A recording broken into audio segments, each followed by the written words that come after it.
E aí pessoal, tudo bem? Sejam muito bem-vindos a mais um episódio do O Cientista Podcast. Hoje a gente dá início a uma nova série de episódios mais curtos, onde em 15 minutos a gente vai discutir sobre um assunto relacionado à ciência e biotecnologia. Hoje a gente vai conversar sobre a história da biotecnologia. Então fala aí, Diego, tudo certo? E aí, Antônio, e aí, pessoal? Mais um episódio do Cientista Podcast, então. Acredito que seja o 11º.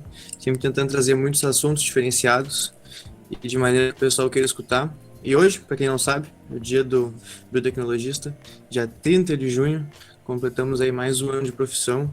E a gente vai fazer um breve relato, posso se dizer assim, sobre a história desse curso, então. Bora começar, Antônio, para ti. Vamos começar pelo começo. Para ti, o que é biotecnologia?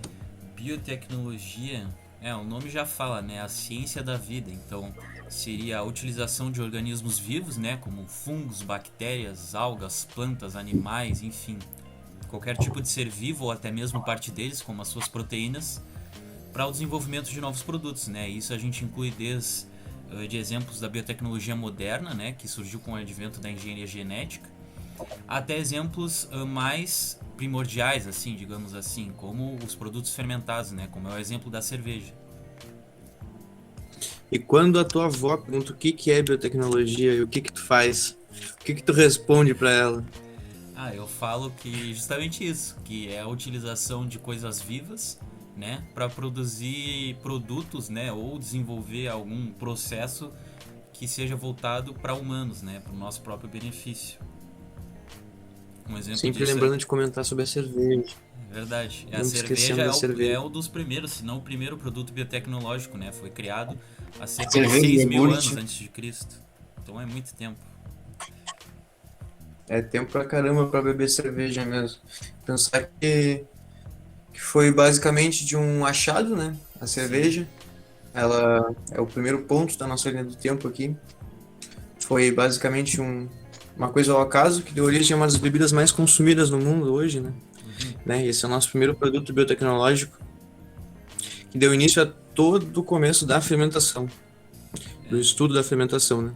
e o engraçado é que a descoberta da cerveja foi um evento ao acaso, né? E também se deu por mulheres. As mulheres que trabalhavam naquela época, quando os homens saíam para caçar, Como é elas que foi, ficavam em casa, né? Oh? como é, como é que foi a descoberta da cerveja? Na Já ouvi verdade se falar tem da várias história? histórias sobre, mas se tem que a história foi por acaso, né? Que tipo, as mulheres ficavam em casa cuidando da casa dos filhos e também saíam para colher grãos de cevada, grãos de trigo para produzir pães, né? Coletavam em cestas e os homens saíam para caçar. E diz, né, que um dia a mulher saiu para colher grãos, voltou e deixou a cesta na rua, acabou chovendo. Caiu um toró. Aí o marido chegou em casa e chegou e se deparou com a cesta, né? E ali se tinha uma cerveja primitiva, né? Que seria basicamente ali alguns grãos, né? Alguns Cerveja, carboidratos que então, pela ação de bactérias que fermentação estavam ali, curta. fermentaram e produziram a cerveja. Uma fermentação curtinha ali só para dar um gostinho a mais. E, né?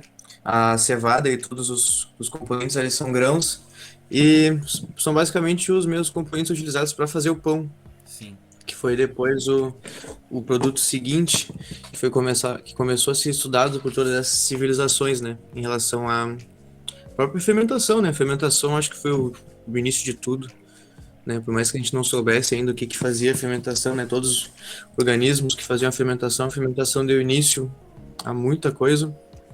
E hoje em dia a fermentação é um dos caminhos que a gente mais busca utilizar para produzir coisas novas, né? E é onde começou muita coisa. Quando a gente fala dessa biotecnologia mais antiga, né, dos produtos fermentados, antes não se tinha o que acontecia, né? As pessoas não sabiam o que acontecia ali. Então a fermentação só foi surgir, o conceito de fermentação, né? Foi surgir apenas no século XIX com Louis Pasteur, né? Que então deu, com base nas experiências dele, deu o conceito de fermentação. O que seria a fermentação? Conta pra gente. E é uma loucura pensar, né? Que antigamente tu não tinha nem noção, então tu fazia uma massinha de pão, deixava se tu não torrasse na hora, se tu não cozinhasse na hora, se tu deixasse descansar, ela crescia. Então, do nada ela crescia, sabe? Aí as Sim. pessoas tinham que se deparar com essa coisa totalmente inimaginável naquela época, né? Porque tu deixar uma coisa parada, ela voltar, tá 2 vezes, 3 vezes o tamanho dela, toda enchida, né? Então a fermentação, né? Onde meus cursos, conhecimentos habitam, é a utilização dos carboidratos por bactérias, né? Em geral, eles utilizam esse carboidrato para utilizar como energia, e nessa utilização como energia, eles acabam liberando algumas coisas, entre elas álcool, né? Álcool e CO2. O CO2 que vai dar aquele visual inchado e cheio de bolinhas, né, por dentro dos pães, que são as bactérias, né, as leveduras, né, na maior parte dos casos hoje em dia, as leveduras, por exemplo, a Saccharomyces, que é a que tem no fermento Freshman, é um tipo de Saccharomyces cerevisiae, que vai ser a levedura que vai ali comer os carboidratos disponíveis na massa do pão, liberar gás carbônico e liberar, né, álcool. Tanto por isso que durante a fermentação sai aquele cheirinho, né, de cachaça brava, né, é aquelas leveduras produzindo. Isso aí, conforme o tempo vai avançando também, novas técnicas vão surgindo. E em 1860, né, o cientista Edward Buchner, ele descobriu umas moléculas dentro das bactérias que seriam as enzimas, né? Então conta aí pra gente também já o que são as enzimas, né? Quais são as funções das enzimas. É outra loucura pensar nisso, né? Vai tu dizer assim, ó, há 20 anos o cara achou as bactérias, né? Bom dizer que eu não tenho certeza da época, né? Mas não fazia muito tempo que as coisas já tinham sido descobertas, sabe? Vai pensar numa época que a gente recém tinha se dado conta do nível microscópico para tu conseguir imaginar o que era uma enzima. Uma enzima hoje em dia a gente não consegue ver uma enzima. A gente nunca vai conseguir ver uma enzima, sabe? A gente consegue ver a computação gráfica gerada por uma cristalografia, né? Mas a gente nunca vai conseguir ver uma enzima. E em 1860 já tinha um cara pensando sobre as enzimas, né? Então, o que fazia, né, essa fermentação, né? A fermentação ela não entra na célula por acaso, né? A bactéria não vai pegar o açúcar por acaso, ela não vai só pegar os carboidratos e transformar em álcool e gás carbônico, né? Tem toda uma rota que acontece todo um caminho que acontece dentro da bactéria, e esse caminho é feito pelas enzimas, né? Enzimas que nada mais são do que proteínas, né? As famosas proteínas. Essas proteínas que vão ser conjunto de aminoácidos com uma determinada enrolação, né? Um determinado enovelamento. E por elas serem enzimas, então quer dizer que elas têm que catalisar uma reação, principalmente transformação, né? Por exemplo. Então, acelerar processos biológicos. Mas as enzimas, elas não têm Exatamente. apenas função de catálise, né? Podem ter tanto função de estrutura numa célula, função de transporte, ser proteínas transmembrana, né? Função Transporte hormonal, de íons, enfim. E o transporte também de hormônios e outras proteínas, enfim. neurotransmissores, né? E avançando um pouco na nossa conversa, então, o que podemos dizer assim que é um marco depois das descobertas das enzimas é a descoberta dos antibióticos, né, mais especificamente a penicilina, que então A auxiliou penicilina muito que no foi, tratamento de doenças infecciosas e também foi um acontecimento ao acaso. e se eu não me engano, ela foi o primeiro antibiótico descoberto, né? Sim, sim, Uma a coisa assim. penicilina foi o primeiro. E é de um micro-organismo. O primeiro antibiótico é de um micro-organismo, Um né? fungo. Foi a partir de um experimento, né, do Fleming, que ele contaminou a plaquinha dele de Aspergillus penicillinum, se não me engano é isso. Contaminou a plaquinha dele ali por bactéria. E viu que as bactérias não se formavam na volta do, do, do fungo, né, do mofo. Aí ele pensou, o que será que tem aqui que as O que será bactérias que não está sendo conseguem? secretado? Aí quebrou a cabeça e um dia ele descobriu que era penicilina. Penicilina que até hoje é utilizada mundialmente, infinitamente. E depois de toda a utilização e descoberta da penicilina, a gente tem aí, né, um marco que é a descoberta do DNA, que vai ser o evento que vai dividir a biotecnologia antiga da biotecnologia moderna. E aí, né, Antônio, o que tu tem para me dizer desse acontecimento, né, da descoberta do DNA? Bom, então a descoberta do DNA aconteceu em 1953, né? Por Watson e Crick e também a Rosalind Franklin. Então eles até ganharam o Prêmio Nobel de Física, né? Naquela época. E o DNA é basicamente a base da nossa vida, né? É uma molécula orgânica que basicamente é composta por carbono e tem a função, né, de expressar as nossas proteínas que então desenvolverão diversas funções no nosso corpo. Então o DNA é a base, é a essência da vida, né? É uma É muito interessante a gente conseguir imaginar o DNA, né? Porque é só a passagem de informação, né?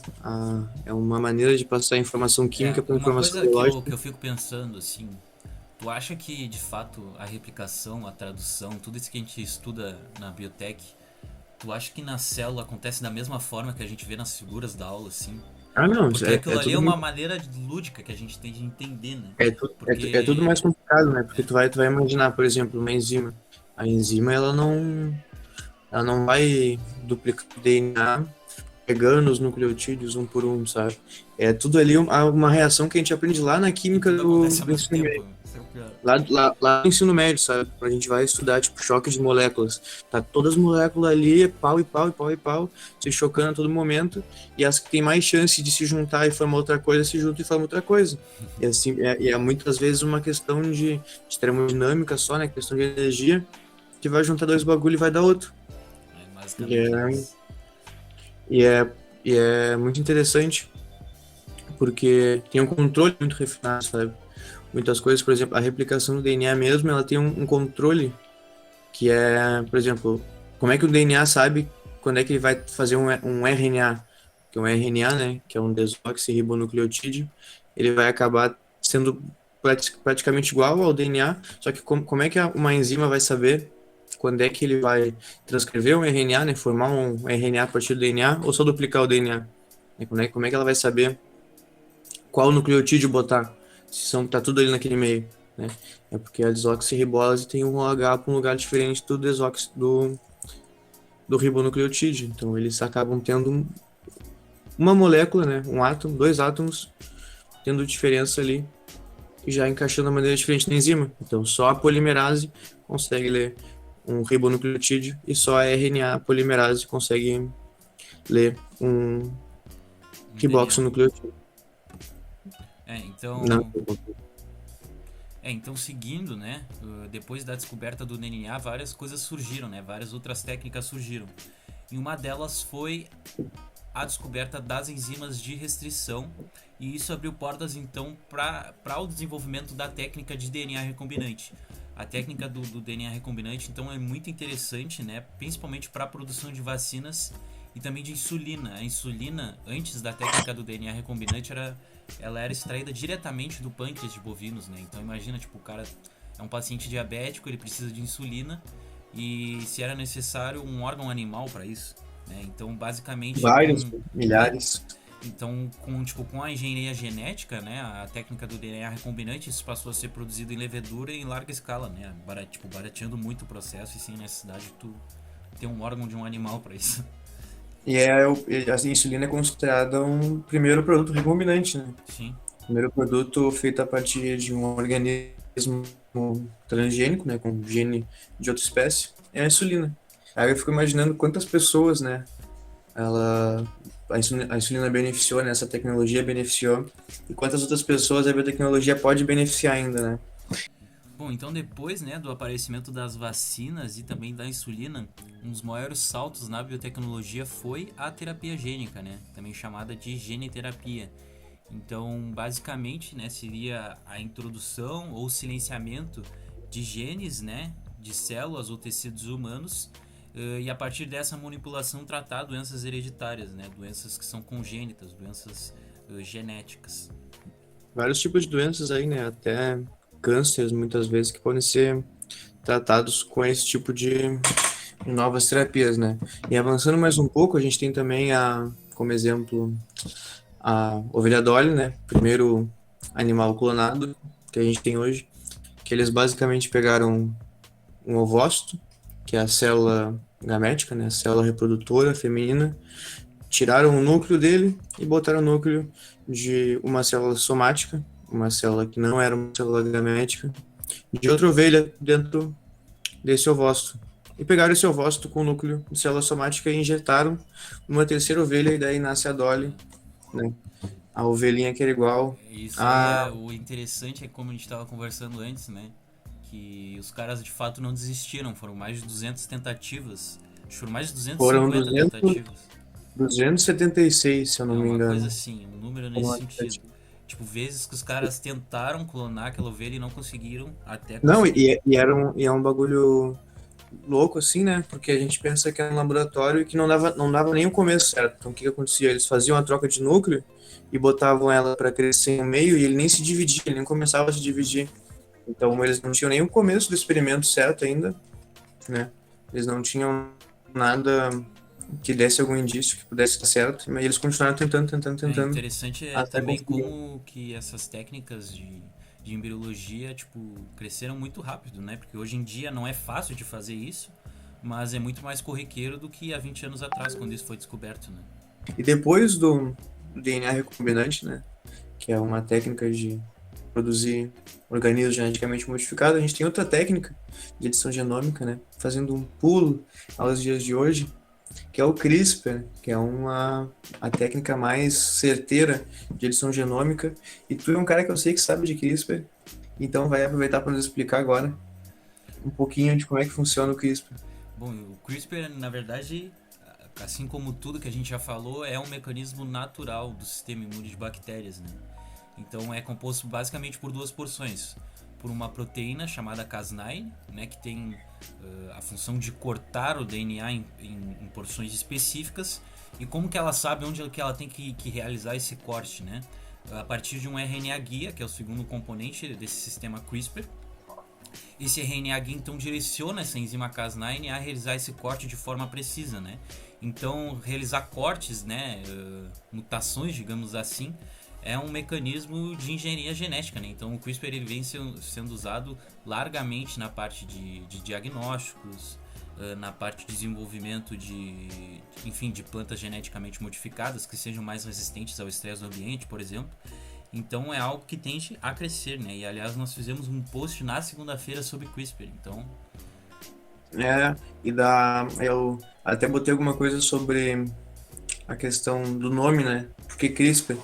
Porque o CRISPR ele é uma referência às regiões que ficam no DNA da bactéria com repetições, entre repetições espaçadas. interespaçados. Sim.